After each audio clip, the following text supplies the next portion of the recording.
Abra, por favor, a sua Bíblia em Daniel, capítulo de número 10. Quero louvar a Deus pela vida dos irmãos que estão também visitando essa igreja, os irmãos da Lírio dos Vales. Volta e meia também, Jesus está me usando para dar uns gritos lá. Estou feliz em encontrá-los aqui. Então é sempre motivo de alegria estarmos unidos como irmãos. Quero pedir perdão aos irmãos, eu me atrasei um pouco, porque essa correria de trabalho, eu acabei chegando em casa um pouco tarde. E Jesus, importante que Ele nos trouxe para estarmos aqui juntos, né, irmãos? Importante é isso. Daniel capítulo 10 é uma palavra muito conhecida dos irmãos, pois eu tenho certeza que os pregadores têm sido usados pelo Espírito Santo para falar com os irmãos sobre esse evento maravilhoso. E eu quero ler com vocês a partir do versículo 1 até o versículo, só o versículo 1 mesmo já serve para a gente meditar, só o versículo 1, tá bom? Todos acharam? Digam amém. Diz assim: no terceiro ano de Ciro, rei da Pérsia, foi revelada uma palavra a Daniel, cujo nome era chamado Beltesazar. A palavra era verdadeira e envolvia grande conflito, e ele entendeu esta palavra e tinha entendimento da visão. Podeis sentar, meus irmãos. Glórias sejam dadas ao Senhor Jesus. Meus amados irmãos, estamos mais uma vez aqui para meditar na palavra de Deus. É a segunda vez que eu estou tendo o privilégio de estar diante dos irmãos, a convite do nosso pastor e da nossa pastora, para ministrar ao coração de todos uma palavra, tendo como base esse evento ocorrido na vida de Daniel. É a primeira vez em que aqui estive, e o Espírito Santo me permitiu, após ter estudado esse texto, perceber os propósitos, ou o propósito, melhor dizendo, que levou Daniel a se consagrar, vamos dizer assim, por um período de 21 dias ou por 3 semanas, como está escrito em nossa Bíblia. E o propósito, conforme preguei da última vez que aqui estive, foi a busca pelo conhecimento. E naquela ocasião o Espírito Santo falou comigo e com vocês que nós devemos nos consagrar para buscar o conhecimento de Deus. Nessa noite, Deus me traz esse mesmo texto, porém vai nos apontar algumas lições, digamos que diferentes, mas dentro do mesmo contexto daquilo que já fora dito. Então, para dar norte à mensagem que eu quero falar nessa noite, eu quero pregar um pouco sobre a humilhação de Daniel, levando em conta o fato de que jejuar é, antes de qualquer coisa, se humilhar. É a pessoa colocar-se diante de Deus, reconhecendo o quanto ele é dependente. Uma vez que, quando nós pegamos o exemplo de Daniel, devemos levar em conta o seguinte detalhe: Daniel estava em Babilônia já há 65 anos. Primeira vez que Daniel se absteve de alimentos das iguarias daquele povo, ele tinha 16 anos. Isso está registrado lá no capítulo 1 do livro que leva o nome deste profeta. E passaram-se então muitos anos, e finalmente, mais exatamente 50 anos, e finalmente, como a nossa pastora estava dizendo aqui, Daniel tinha uma sede de conhecimento muito grande, de natureza que no capítulo 9, como a pastora já tem dito, ele se humilhou para que Deus lhe revelasse o futuro do seu povo, e Deus lhe mostrou aquilo que conhecemos teologicamente por as 70 semanas de Daniel. Mas Daniel continuava com a sua sede do saber, e então ele resolveu se aprofundar um pouco mais e dedicar um pouco mais ao Senhor em busca do conhecimento, e separou 7 semanas, 21 dias. E aquele jejum de Daniel, conforme relata nos versículos de número 3, ele se absteve de todas as comidas, de todas as carnes e vinhos. E o texto irá nos dizer, inclusive, que ele não se ungia. Eu estava pesquisando esse texto, e a maioria dos estudiosos acredita que ele, pastor, tomava banho, mas não passava perfume, que ungir ali é colocar perfume, unguento ali é se perfumar. Então Daniel estava fazendo aquilo porque ele estava se humilhando, irmão. O jejum é, antes de qualquer coisa, uma prática de humilhação. Você demonstra a sua dependência de Deus, mas ao mesmo tempo se humilha. Daniel, ele já estava estabilizado, inclusive ali, estava no terceiro imperador daquela região, Babilônia. Ele estava, como diz o próprio introdução do versículo 1, já em Ciro. Então ele tinha um certo respaldo ali, estava me aprofundando no conhecimento. E os estudiosos também dizem que Daniel já não exercia nenhuma função real mais. Daniel não tinha necessidade de buscar nenhuma visão para revelar algo novo para um rei, como é o caso daquela visão que ele teve que revelar a Nabucodonosor, o que aquele boneco que ele sonhou, aquele homem que ele sonhou representava. Mas Daniel era um homem sedento, e a Bíblia nos diz que ele estava às margens do rio Tigre, e quando ele estava ali naquele lugar, Deus se manifestou para Daniel, porque Deus viu a humilhação de Daniel. Deus viu o quanto Daniel estava se sujeitando, o quanto Daniel estava abrindo mão de direitos que ele tinha para poder se colocar na presença do Senhor. E aqui eu abro um parêntese. O jejum de Daniel, ele não é válido para vegetarianos. Todos nós sabemos disso. Nós já estudamos inclusive aqui. O jejum, ele tem que nos levar a sacrificar. A ideia é a seguinte: se você consegue ficar 6 horas sem comer, o seu jejum só será válido se você ficar no mínimo 8 horas sem comer. Essas 2 horas é o sacrifício. Porque tem gente que diz assim: eu tenho capacidade de ficar 24 horas sem comer e não sinto fome. Então Deus está chamando ele para 36 horas, porque o corpo dele já está acostumado. Então o jejum verdadeiro é aquele que nos traz sacrifício, aquele que nos traz penúria, aquele que nos traz a necessidade de dizermos: eu estou na dependência de Deus. Significa dizer que a mesa de Daniel era farta de vinho, significa dizer que a mesa de Daniel era farta de carne, mas naquele período ele se absteve de tudo aquilo ali para se humilhar. Mas tem uma palavra interessante aqui. A palavra interessante é aquela que está no Novo Testamento. A Bíblia diz que aquele que a si mesmo se humilha, Deus exalta, e aquele que a si mesmo se exalta, Deus humilha. Portanto, você que está neste propósito, ao longo desses períodos, quantos dias são, meu pastor? 21 hoje? Hoje é 16, no 16º dia desse jejum, e que está sentindo vontade de comer e não está comendo. Você vê aquela carne passar assim, hora a dia, quem trabalha em cozinha, né, pastor? É prova, está lá fazendo aquela comida gostosa para o patrão, aquele cheiro vai passando. Esse jejum aí, Deus está vendo. Então eu quero dizer com isso que o verdadeiro sacrifício é esse. Daniel se humilhou e Deus exaltou Daniel. Mas nós podemos aprender nesses textos do capítulo 10, ainda mais lições aplicadas para nós.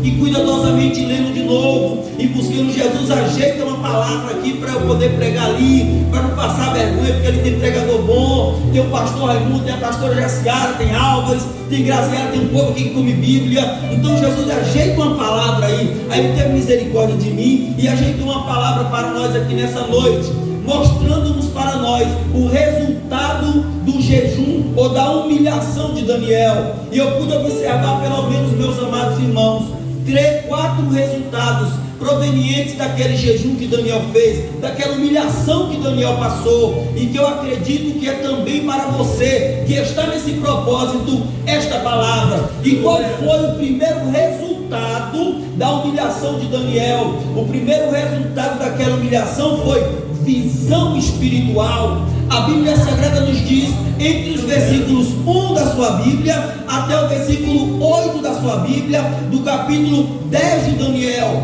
o que é que nós temos ali, e eu vou sintetizar. Eu não vou tratar sistematicamente por causa do horário, mas sintetizando o que nós temos ali. A Bíblia diz que Daniel estava andando nas margens do rio Hidekel, que é uma palavra, na verdade, acadiana, que significa tigre. Tigre, na verdade, era um apelido daquele rio por causa da valentia do rio. Diz que o rio era um rio que as correntezas não é até hoje, as correntezas eram muito fortes. Então eles chamavam aquele rio de tigre veloz, que é justamente a palavra arcadiana Hidekel. Então ele estava às margens daquele rio, e de repente ele estava acompanhado com alguns amigos também, e de repente o céu se abre, diz a Bíblia, e ele começa a contemplar agora um ser angelical. Ele começa agora a ver um anjo diante dele, e ele começa a descrever ali a aparência desse anjo. Ele vai falando aqui entre os versículos, aleluia, de número 4, diz assim: eu levantei os olhos e olhei, e eis que vi um homem vestido de linho, e os seus ombros cingidos como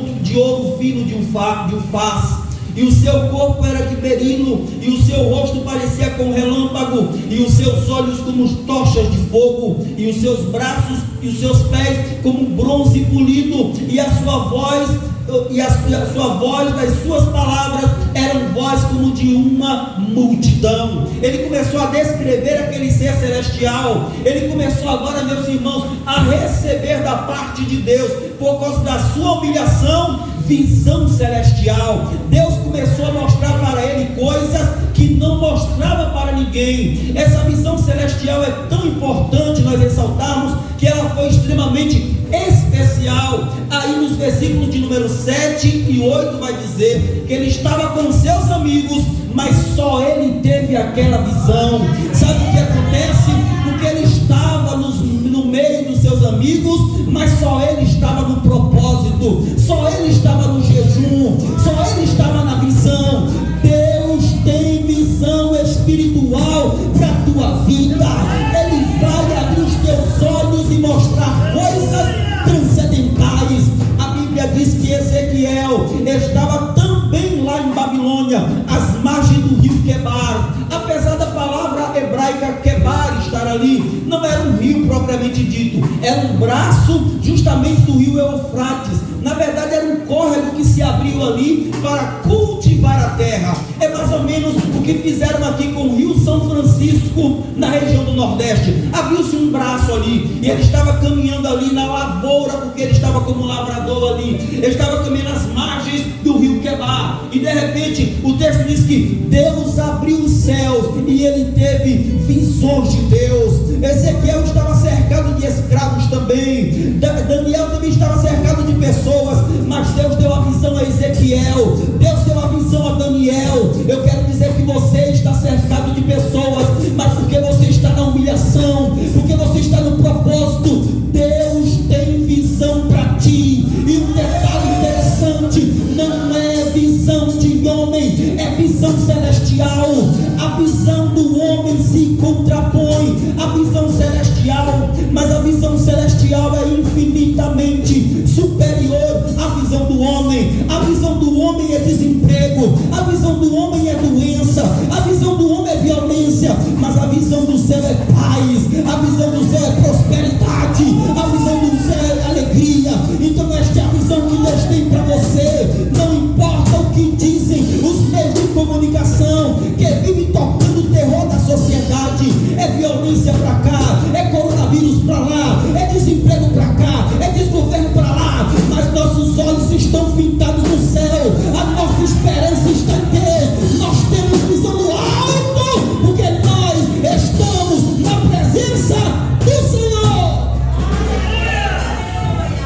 A Bíblia nos conta a história do profeta Eliseu. Eliseu tinha um moço chamado Geazi, e diz a Bíblia Sagrada que a cidade de Samaria, onde estava o profeta, ela foi cercada. Os assírios mandaram capturar o profeta, e havia um exército gigantesco. E quando Geazi abriu a janela e viu justamente a cidade cercada pelos homens, ele voltou e disse para o profeta: papai, deixa eu chamar o profeta de pai, papai, a cidade está cercada, o que nós iremos fazer? A Bíblia diz que o profeta orou e disse assim: Deus, abre os olhos do moço, e disse para ele: agora volta lá e vê de novo. E ele voltou, e de fato ele viu, a cidade estava cercada pelo exército assírio, mas ele viu um outro exército também, que no primeiro momento ele não tinha visto. Cristo. E ele voltou empolgado, falando para o seu Senhor a seguinte palavra, dizendo: papai, a cidade realmente está cercada, mas há um exército maior ainda cercando ele, porque maior é o que está conosco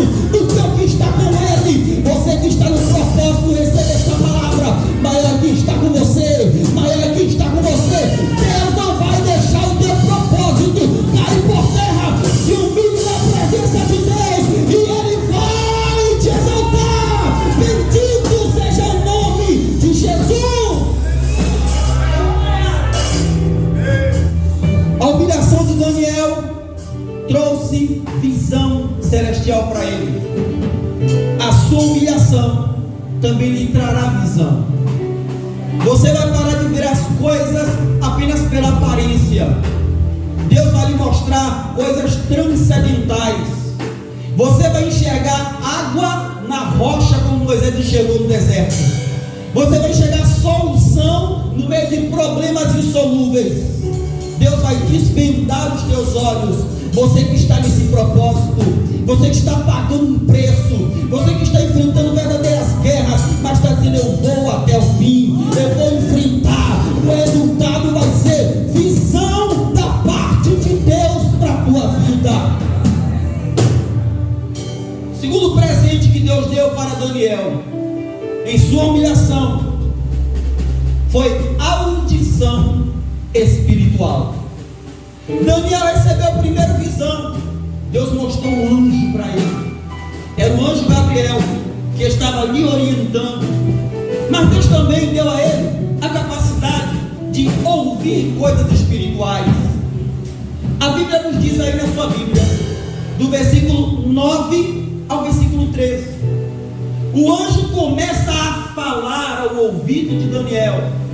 E as palavras daquele anjo para Daniel eram palavras de instrução. Daniel ouviu dos lábios daquele anjo que ele era amado de Deus e por esse motivo ele precisava se levantar. Aqui mesmo no versículo 9, para motivar você, eu vou ler. O texto diz assim: contudo, eu ouvi a voz das suas palavras, ouvindo o som das suas palavras, caí sobre o meu rosto num profundo sono, com o meu rosto em terra. Verso 10: e eis que certa mão tocou-me e me fez volver-se novamente sobre os meus joelhos e sobre a palma das minhas mãos, e me disse: Daniel, homem muito amado, entendes a palavra? Vou te dizer: levanta-te sobre os teus pés, porque a ti sou enviado. E falando ele comigo esta palavra, levantei-me tremendo. Daniel está dizendo o seguinte: que ele ouviu Deus falar com ele. Antes dele ouvir, ele estava caído. Ele viu a visão e se jogou no chão. Ele se deu como morto. Mas quando Deus falou com ele, através do anjo, obviamente, disse: Daniel, fica de pé. Você é muito amado. Se levanta, Daniel. Essa é a palavra que Deus quer te dar para os teus ouvidos espirituais. Você é amado de Deus. Você é amada de Deus. A Bíblia diz que você é a menina dos olhos do Senhor. Alguém pode tocar em outras pessoas, mas você ninguém toca, porque você é marcado pelo sangue. Você é comprado pelo sangue. A Bíblia diz que quando Israel estava saindo e demanda a terra de Canaã, eles passaram no deserto. Então Baraque contratou Balaão. Balaão costumava amaldiçoar as nações, e quando ele subiu no monte para amaldiçoar o povo de Israel, ele não conseguiu. Capítulo 23 de Números, e você conhece a história. Ele diz assim: como poderei eu amaldiçoar aqueles a quem Deus abençoou? Porque contra Israel não há encantamento. Irmã, ouça essa palavra: você é muito amada de Deus. O diabo pode bater tambor nas profundezas do inferno, os macumbeiros podem fazer macumba nas encruzilhadas, na cachoeira, mas não vai tocar em você não, porque Deus te ama. É a palavra de Deus. Aguça os teus ouvidos. Deus ama você. Então não há porque você fica prostrado. Não há porque você fica prostrada. O anjo disse: Daniel, você é muito amado. Levanta-te, Daniel. E Deus está falando para você: você é muito amado, você é muito amada. Se levante. Audição espiritual. Daniel ouviu a palavra de Deus. A Bíblia diz que quando Josué foi adentrar a terra, Josué estava chorando. O povo judeu chorou a morte de Moisés 90 dias. Aí o texto nos fala em Josué capítulo 1 assim: o meu servo Moisés é morto. Levanta-te tu agora, porque tu farás este povo herdar a terra que com juramento jurei aos seus pais que lhe dariam. Deus está dizendo para você que tem audição espiritual nesta noite: você é amado, você é amada, mas não fique de braço cruzado. Se levante. Quem mandou você se levantar foi Deus, e se Ele mandou, Ele garante. Sai da frente, Satanás, os principados e potestades, as forças humanas, porque quando a igreja está de pé, o diabo fica de joelho, com a cabeça no chão, para a igreja passar por cima dele. Você é amado, eu sou amado, nós somos amados. Mas para ouvirmos isso, precisamos nos humilhar na presença de Deus. E Daniel ouviu: você é amado, Daniel. Se levanta, Daniel. E Daniel levantou-se, mesmo tremendo, com pouca força diante do impacto da visão. Ele se levantou. Se levante, mesmo com pouca força. Deus está mandando você se levantar. Pastor, eu sou o menor da minha família, não importa. Pastor, eu sou o maior da minha família, não interessa.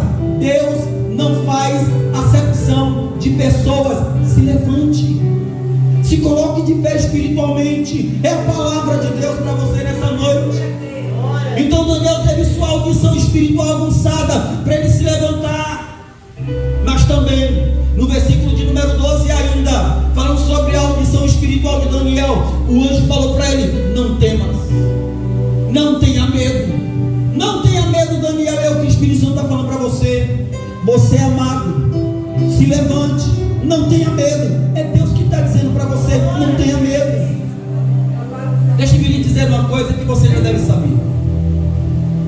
Ter medo é normal. O medo é a prudência, faz você pensar antes de agir. Agora, ser dominado pelo medo é diferente. O que a Bíblia está querendo nos ensinar é: o crente não pode ser dominado pelo medo, porque o medo vai travar sua capacidade de reação diante de um perigo. Não tenha medo. Deus está dizendo para você: eu te amo. Se levante, não tenha medo, vamos para cima. Então, em nome de Jesus Cristo de Nazaré, não tenha medo do teu inimigo, não. Como já foi dito nessa noite, ele pode ser até grande, ele pode ser até forte, mas quem está contigo é maior e é muito mais poderoso do que ele. É o Deus da Bíblia Sagrada, é o todo poderoso Deus. Não tenha medo. Daniel ouviu isso, mas Daniel não ouviu só isso. Daniel ouviu outra coisa também. Daniel ouviu que a oração do justo move o céu. O texto nos diz que quando Daniel orou, meus irmãos, o anjo apareceu para ele. E quando o anjo apareceu, o anjo ficou logo dizendo: desde o primeiro dia que você orou, o mundo espiritual entrou em movimento. Quando eu vinha chegando, o príncipe da Pérsia me impediu. Então Deus enviou o arcanjo Miguel e ele me assistiu. Então eu cheguei até aqui. Irmão, quando você ora, o mundo espiritual entra em movimento. Esse teu jejum vai fazer Deus mostrar a você que o mundo espiritual está em movimento em teu favor. É claro, tem um lado contra, que é Satanás. Satanás é contra. O diabo é tão ousado. No próprio texto aqui, o diabo é tão ousado que ele impediu o anjo de vir a Daniel, pastor, e que ele impediu o anjo de voltar para o céu. Veja como o diabo é canalha. Quer ver uma coisa? Que o diabo foi buscar reforço. Você vai descer, mas não vai subir. Quer ver uma coisa? Na sua Bíblia mesmo aí, a linguagem figurada, verso de número 20, diz assim, ó: e ele disse: sabes que eu vim a ti, agora pois tornarei a pelejar contra o príncipe da Pérsia. E diz mais aqui o reforço: saindo eu, eis que virá o príncipe da Grécia. O que ele está dizendo? Eu vim a você, estou te dando a mensagem. Quando eu voltar, o príncipe da Pérsia vai preservar de novo e vai vir reforçado com o príncipe da Grécia agora. Príncipe ali. A palavra príncipe vem de principado. Aqui dentro de uma figura espiritual, levando em conta o fato de que é um anjo espiritual que está falando, trata-se de potestades que dominavam aquela região. Príncipe, forças espirituais do mal. O apóstolo Paulo nos elucida isso muito bem lá em Efésios, capítulo de número 6, a partir do verso de número 10, na verdade. Ele vai dizer: os demais irmãos meus, fortalecei-vos no Senhor e na força do seu poder, para que possais estar firme contra as astutas ciladas do diabo, e tendo feito isso, permaneceres firmes. Porque não temos que lutar contra a carne e o sangue, mas sim contra os principados, contra as potestades, contra as hostes espirituais da maldade nos lugares celestiais. Existem forças espirituais que pelejam contra o crente.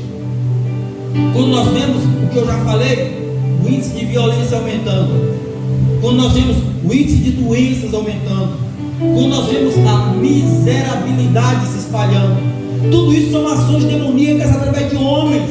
Os principais dominam as mentes dos homens. Paulo, pelo mesmo Espírito Santo, nos revela lá aos Coríntios. Ele diz o seguinte: porque o príncipe deste século cegou o entendimento dos incrédulos.1 João 5,19 está escrito: sabemos que somos de Deus, mas que o mundo inteiro jaz no maligno.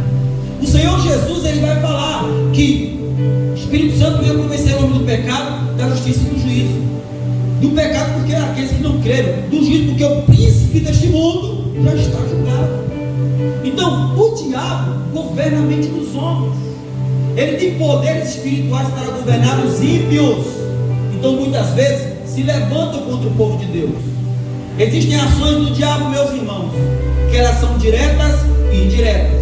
A ação do diabo direta é quando ele mesmo vem e afronta o crente. Indireta é quando ele usa meios para que isso aconteça. É por isso que é bom ressaltar que opressão é uma coisa e possessão é outra coisa. Possessão é quando o diabo atua no corpo de uma pessoa. Opressão é quando ele cria situações contra uma pessoa. Então, de certo modo, no campo espiritual, o diabo pode tentar oprimir a igreja, não permitindo que a obra de Deus cresça, tentando danificar as famílias, tentando criar situações contrárias ao povo de Deus. Então é um meio de oprimir, de tentar fazer com que a obra não avance, de tentar fazer com que o cristão não chegue no seu objetivo. Mas por mais que ele se levante, se você está em oração, o mundo espiritual conspira a teu favor.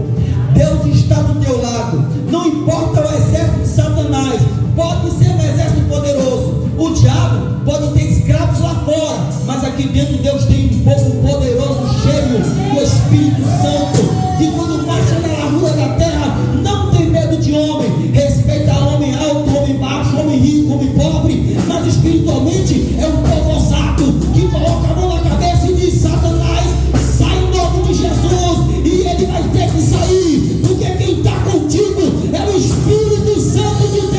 A igreja não está só, a igreja tem a companhia incessante daquele que é o leão da tribo de Judá, e é Jesus.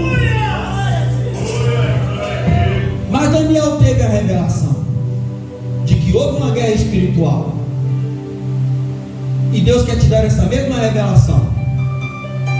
Ele quer mostrar para você que quando você ora, que esse teu jejum, o mundo espiritual está em movimento. Satanás quer atrapalhar o teu propósito, e Deus quer que você vá até o fim, para te mostrar coisas transcendentais, para fazer você ouvir coisas sobrenaturais. Eu poderia falar aqui de Jó, que teve acesso àquela conversa entre Satanás e Deus, um homem de Deus. Quem deu acesso a Daniel conhecer isso aqui? O anjo, porque Daniel era homem de Deus. Quem deu acesso a Paulo saber das batalhas espirituais? Deus, porque Paulo era homem de Deus. Então Deus vai lá e fala aos teus ouvidos, porque você está no propósito comigo. Terceiro lugar, Deus, o jejum de Daniel trouxe como resultado visão espiritual, audição espiritual, e trouxe também para Daniel dicção espiritual, habilidade espiritual para conversar. A Bíblia irá nos dizer, estou terminando versículos de números 16 e 17. Aqui é a primeira vez que Daniel fala nesse texto. O texto diz assim: e eis que alguém semelhante ao filho dos homens tocou-me nos lábios. Então abri a minha boca e falei, dizendo: aquele que estava em pé diante de mim, meu Senhor, por causa da visão sobreveio-me dores e não ficou força alguma. Como, pois, pode o teu servo, meu Senhor, falar com o Senhor? Porque quanto a mim, desde agora não resta força em mim, e nem fôlego ficou em mim. Ou seja, o anjo foi lá e tocou em Daniel, e depois Daniel começou a falar, porque até aquele momento Daniel era um telespectador de todo aquele ambiente espiritual. Mas o anjo deu a Daniel a capacidade de se comunicar e falar, inclusive, da sua limitação por causa daquele evento que o cercava. Irmãos, a Bíblia diz que nós não sabemos orar e nem pedir como convém, mas o Espírito de Deus nos ajuda em nossas fraquezas, intercedendo por nós através de gemidos inexprimíveis. É uma linguagem que o ser humano não conhece, é uma linguagem espiritual. Quando o crente está no propósito, ele fala espiritualmente com Deus. A Bíblia diz que o nosso espírito testifica com o Espírito de Deus que nós somos filhos de Deus.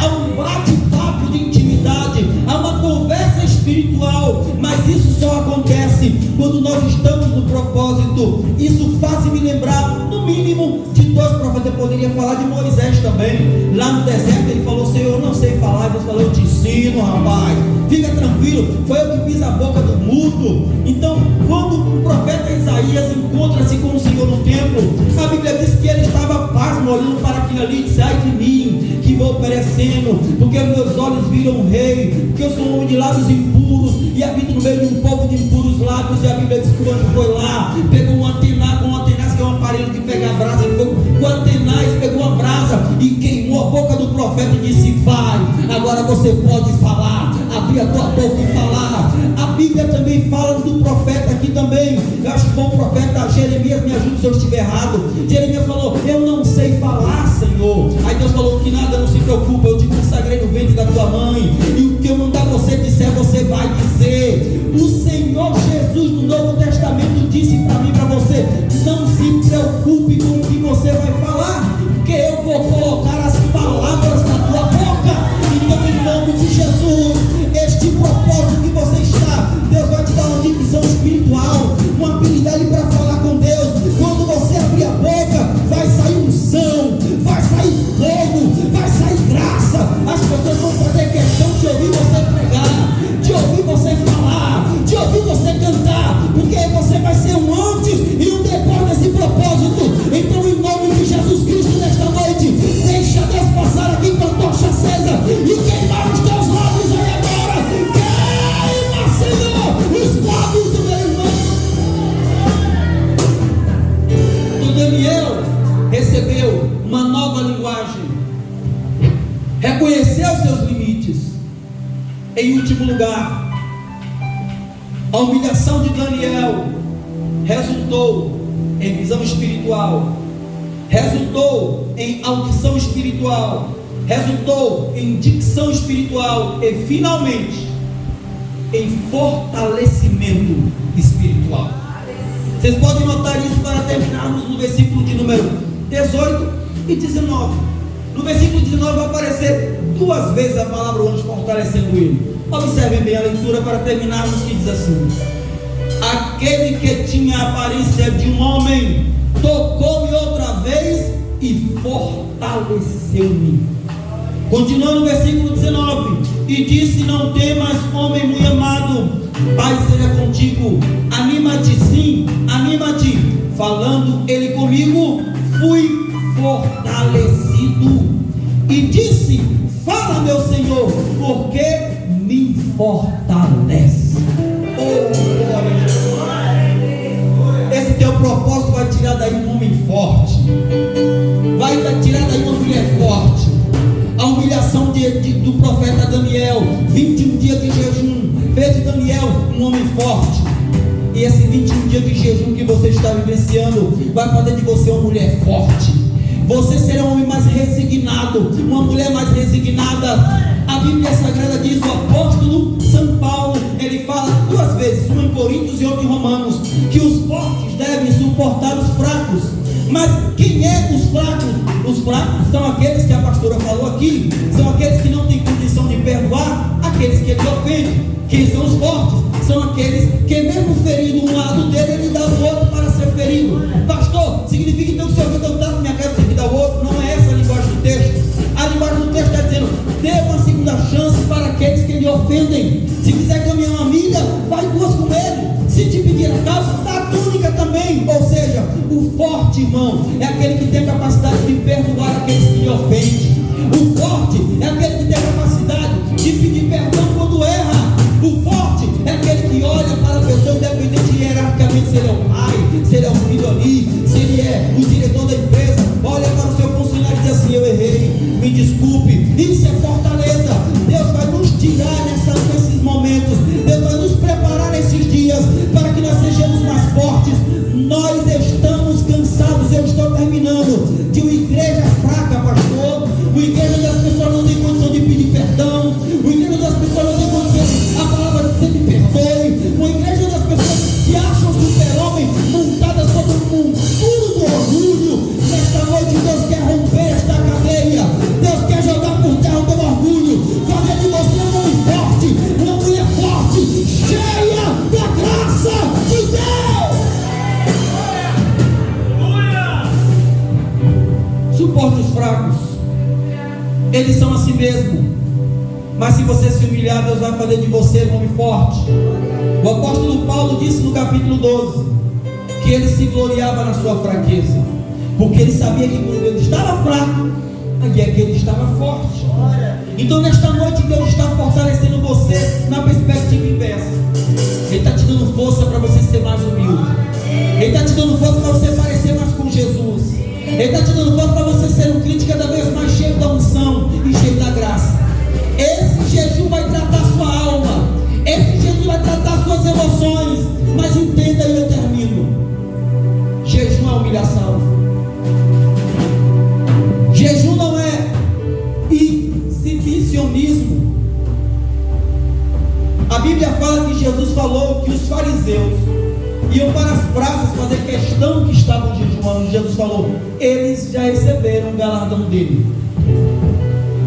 Você tem que se ungir para que as pessoas nem percebam que você está jejuando.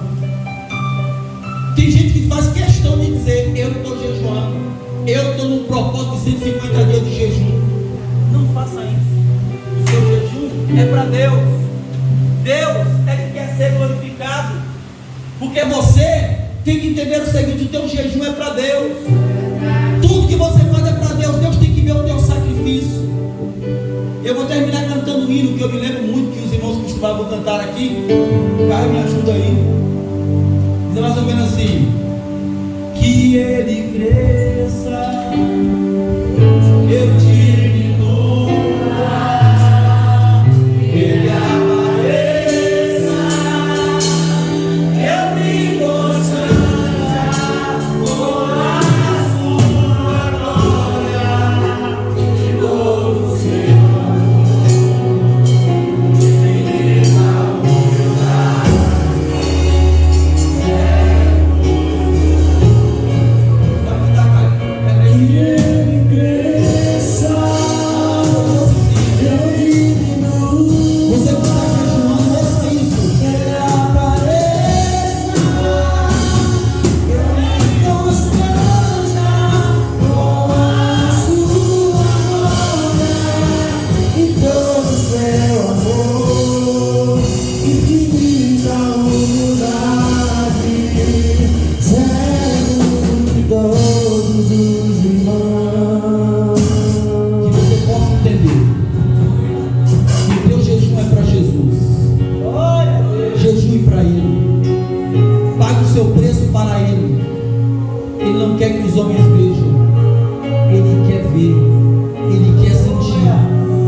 Veste pano de saco porque acha bonito.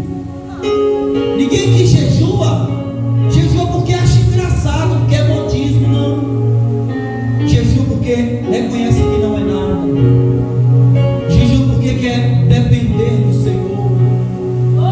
Jejua porque quer desaparecer.